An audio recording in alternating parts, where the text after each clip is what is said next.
Hi everybody, आज का video है on the subject of pulley push down. ये ट्राइसेप की एक्सरसाइज बेसिस रिसर्च कैसे करने से ये आपके ट्राइसेप को बहुत इफेक्टिवली ट्रेन करती है।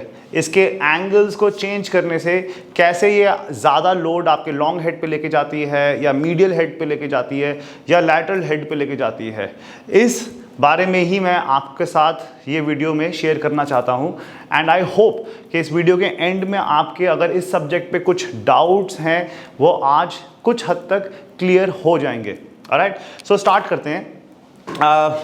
सो पहली चीज़, अगर हम जब पुली पुश डाउन कर रहे हैं, अगर हमारा शोल्डर जॉइंट 0 डिग्री एंगल पे है, elbow tucked into the body, और ऐसे होने पे अगर हम चेस्ट अप करके बैक रिट्रैक्ट करके full extension of the arm करते हैं बिल्कुल पीछे की तरफ, तो हम हमारा लॉन्ग हेड सबसे ज़्यादा ट्रेन करते हैं। ऐसा क्यों होता है? ऐसा इसलिए होता है क्योंकि जो हमारा लॉन्ग हेड है उसका जो स्टार्टिंग पॉइंट है वो हमारा अपर आर्म नहीं बल्कि हमारा शोल्डर जॉइंट होता है, स्कैपुला से वो स्टार्ट होता है। तो अगर हम पूरा का पूरा पीछे ले जाके फुल स्क्वीज करते हैं तो हमारे लॉन्ग हेड में मैक्सिमम कॉन्ट्रैक्शन होता है और इसीलिए ये सबसे ज़्यादा मैक्सिमम लॉन्ग हेड को ट्रेन करता है। बट क्या इसका मतलब ये है कि अगर मैं या कोई आपको बोले कि ये एक्सरसाइज के अंदर आप आगे की तरफ पुश करो तो ये गलत हो जाती है? साइंस ऐसा बिल्कुल नहीं बोलता।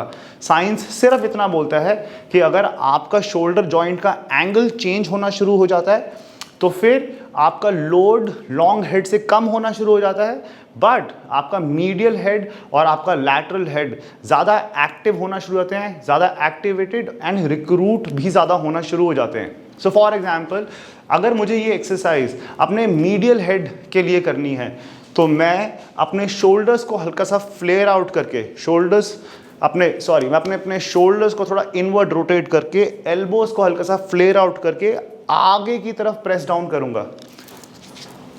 ऐसे करने से मेरे शोल्डर्स ज़्यादा रिक्रूट होते हैं इस एक्सरसाइज में। ऐसे करने से मेरी अपर चेस्ट भी ज़्यादा रिक्रूट होती है इस एक्सरसाइज में। ये इनफैक्ट एक थोड़ी अनस्टेबल मूवमेंट भी बन जाती है, बट बॉडी बिल्डिंग स्पोर्ट ही ऐसा है, इसमें हम बहुत बारी अनस्टेबल एंगल्स पे जाते हैं to hit specific parts of the body. अगर मैं ये मगर ढंग से करूँगा तो मैं बहुत ज़्यादा अपना मीडियल हेड ट्रेन करूँगा versus my long head. Similarly, अगर मेरा गोल है कि मैं अपना लैटरल हेड ट्रेन करना चाहता हूँ तो बॉडी का टक इन करके एल्बोस को आगे रख के अगर मैं आगे की तरफ ही प्रेस करता हूँ ऐसे, तो मैं अपना लैटरल हेड ज़्यादा ट्रेन करना शुरू कर देता हूँ। तो इस एक्सरसाइज को आप किसी भी तरीके से यूज़ कर सकते हैं to hit specific parts of your tricep. Science भी एग्जैक्टली यही बोलती है कि अगर आपका shoulder joint, elbow joint, wrist joint, इन सब के एंगल पे डिपेंड करेगा कि आप लोड कहाँ शिफ्ट करते हो। फॉर एग्जाम्पल, अगर आप सुपिनेटेड ग्रिप में ट्राइसेप में पुली पुश डाउन मारते हो ऐसे, तो आपको पता है ये सबसे ज़्यादा इफेक्टिव तरीका है अपने ट्राइसेप को ट्रेन करने का। ऐसे में आप लोड सबसे कम उठा पाओगे, आप रेप्स भी सबसे कम उठा पाओगे क्योंकि आपके सपोर्टिंग मसल्स इसमें एक्टिव नहीं हो पाते। लेकिन आप हैमर ग्रिप करते हुए आपका फोर आर्म ज़्यादा यूज़ कर सकते हो, आप प्रोनेटेड ग्रिप के अंदर भी ज़्यादा वेट मार सकते हो। इसका मतलब ये नहीं है कि वो एक्सरसाइजेस गलत हैं एंड सुपिनेटेड ही सबसे सुपीरियर है। मल्टीपल फैक्टर्स पे डिपेंड करता है कि आप अपनी बॉडी में कौन से एंगल्स यूज़ करके ये एक्सरसाइज करेंगे। फॉर एग्जांपल, अगर कोई इंसान है जिसका रेंज ऑफ मोशन ठीक नहीं है, वो एक डेस्क जॉब पे था बहुत सालों तक, पिजन चेस्टेड है, बैक थोड़ी कर्व्ड है, सो उसके लिए डिपेंड करेगा कि वो कौन से एंगल्स के ऊपर फुल एक्सटेंशन कर पाए, क्योंकि शायद वो बैक को रिट्रैक्ट कर ही नहीं पाता। कुछ लोगों की रिस्ट बहुत टाइट होती है, वो रिस्ट ही मूव नहीं कर पाते हैं। तो सबके लिए एंगल्स वेरी करते हैं।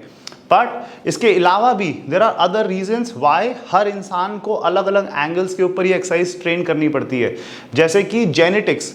नाउ अगर कोई भी दो इंसान के लिम्स की लेंथ सेम नहीं होती, कोई भी दो इंसान के अपर आर्म की लेंथ सेम नहीं होगी। इसके अलावा भी कुछ लोगों का बाइसेप ज़्यादा स्ट्रांग होता है, कुछ लोगों का ट्राइसेप ज़्यादा स्ट्रांग होता है, कुछ लोगों का ट्राइसेप में लॉन्ग हेड ज़्यादा स्ट्रांग होता है वर्सेस देयर लैटरल हेड, किसी का मीडियल हेड ज़्यादा स्ट्रांग होता है, नेचुरली गिफ्टेड। कुछ लोगों के ट्राइसेप की लेंथ मसल की ज़्यादा होगी, टेंडन की छोटी होगी। तो जेनेटिक्स बहुत बड़ा रोल प्ले करते हैं कि आप कौन सा एंगल, कितनी wide elbow, wrist supinated, pronated कैसे यूज़ करें। इसके अलावा भी आपका standing posture, chest up, back retracted, breathing pattern, इन सब चीज़ों पे डिपेंड करेगा कि आप लोड कहाँ पर लेकर जाते हैं। ये एक बहुत ही कॉम्प्लेक्स स्पोर्ट है, इसके पीछे की साइंस भी बहुत कॉम्प्लेक्स है। अगर ऐसा नहीं होता, आप खुद सोचिए, इतने सारे बड़े बड़े एथलीट्स जो ओलंपिया 10-10 साल से खेल रहे हैं, वो सब भी इतने महंगे महंगे कोचेस क्यों हायर करते हैं? इसीलिए ही करते हैं क्योंकि चीज़ें चेंज होती हैं। इवन जब आप ग्रो करते हैं, आपकी मसल मैच्योरिटी होती है, तब भी आपके एंगल्स चेंज होंगे ही होंगे on how you would do this exercise. So the sole purpose of this video वो यही था कि आपको कुछ बेसिक प्रिंसिपल समझ आ जाएं, बट लकीर के फ़कीर बन के सिर्फ यही सही और यही गलत ना सोचें। गोइंग फॉरवर्ड कभी कोई जिम में आपको एडवाइस दे, कोई कोच आपको कुछ समझाए, तो बी ओपन टू लर्निंग। हो सकता है उसकी दी हुई टिप आपको बेनिफिट कर जाए, basis how your body structured, basis the number of years of experience आपका है। This is all that I wanted to share. Please feel free to like the video and subscribe, and if you like it, मैं और ऐसे videos बनाऊंगा tricep के exercise में, जो मैं करता हूँ कि कब मैं किस एंगल पे कौन सी एक्सरसाइज करके किस हेड को ट्रेन करने की कोशिश कर रहा हूँ।